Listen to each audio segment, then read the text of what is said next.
Hello అందరికీ. నాకు కొంచెం హెల్త్ ఇష్యూ వల్ల వీడియోస్ అయితే నేను పోస్ట్ చేయలేకపోయాను 1 వీక్ నుంచి. ఇప్పటి నుండి కంటిన్యూగా వీడియోస్ అయితే వస్తాయి, డైట్ వీడియోస్.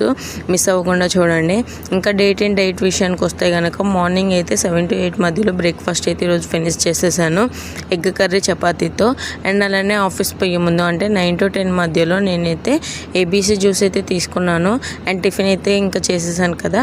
ఆఫ్టర్నూన్ లంచ్లోకి వచ్చేసి ఎగ్ కర్రీ అండ్ చపాతీ అయితే తీసుకున్నాను. అండ్ అలానే ఈవినింగ్ స్నాక్స్లోకి అయితే డ్రై ఫ్రూట్ లడ్డు తీసుకున్నాను. మీరు బ్రేక్ఫాస్ట్లోకి హౌస్ వైఫ్స్ అయితే కనుక స్ప్రౌట్స్ ఉంటాయి, అంటే మొలకెత్తిన విత్తనాలు ఉంటాయి, అవి తీసుకోండి. అవి అయితే హెల్త్కి చాలా మంచిది. నేను ఎందుకు తీసుకోలేదంటే ఫస్ట్ థింగ్ నానబెట్టలేదు. అండ్ అలానే మార్నింగ్ తీసుకోను నేను ఎప్పుడైనా, కానీ ఈవినింగ్ తీసుకుంటాను. రీజన్ ఏంట్రా అంటే అవి గ్యాస్ రిలీజ్ అవుతుందని చెప్పి ఆల్రెడీ చెప్పాను కదా.